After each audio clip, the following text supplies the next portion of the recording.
Guys, ഈ നെയ്യ് കിടന്ന് മുരുമുരാമുരിയുന്ന ഉണ്ണിയപ്പാട്ടോ നമ്മുടെ ഇന്നത്തെ താരം. അടുക്കളയിലാണെങ്കിൽ പഴമൊക്കെ വെറുതെ ഇരുന്ന് കറുത്തു പോകുന്നു. കറുത്ത തൊലിയാണെങ്കിൽ പിന്നെ ഇവനെ ആരും എടുത്തു പോലും നോക്കൂല. എന്നാൽ പിന്നെ ഷേപ്പ് മാറ്റി കളയാമെന്ന് കരുതി അങ്ങനെ കറുത്ത പഴത്തെയൊക്കെ തൊലി ഉരിച്ചെടുത്തു കേട്ടോ. ഇനി ഇതുണ്ടാക്കാൻ ശർക്കരപ്പാനി വേണം. അതിനുവേണ്ടി ശർക്കര എടുത്ത് പൊടിച്ച് പാത്രത്തിലിട്ട് വെള്ളം ഒഴിച്ച് ശർക്കരപ്പാനി റെഡിയാക്കിട്ടോ. ഇനി ഒരു പാത്രത്തിൽ വേണ്ട അളവിൽ ഗോതമ്പ് പൊടിയും ആവശ്യത്തിന് റവയും നമ്മുടെ ഈ പഴവും കൂടി ഇട്ട് നന്നായിട്ട് ഞെരിടണം കേട്ടോ. കൂടെ കുറച്ച് ഏലക്കാപ്പൊടിയും വിതറി കൊടുക്കണേ. ഇനി ഇതിലേക്ക് നേരത്തെ തയ്യാറാക്കി വെച്ച ശർക്കര പാനി കൂടെ ചേർത്ത് നല്ല രീതിക്ക് ഇളക്കി കൊടുക്കണം കേട്ടോ.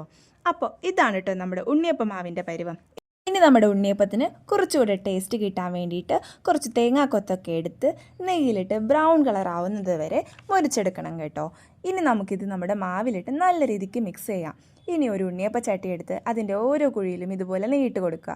കൂടെ എണ്ണയും കൂടി ഇട്ട് കൊടുക്കണേ. എന്നാലല്ലേ നമ്മുടെ ഉണ്ണിയപ്പം അതിൽ കിടന്ന് മൊരിയത്തുള്ളൂ. ഇനി ഈ എണ്ണ തിളച്ച് വരുന്ന സമയത്ത് നമുക്ക് ഓരോ കുഴിയിലും മാവിട്ട് കൊടുക്കാം കേട്ടോ. ലോ ഫ്ലെയിമിൽ വെക്കണേ, അല്ലെ കരിഞ്ഞു പോകും കേട്ടോ.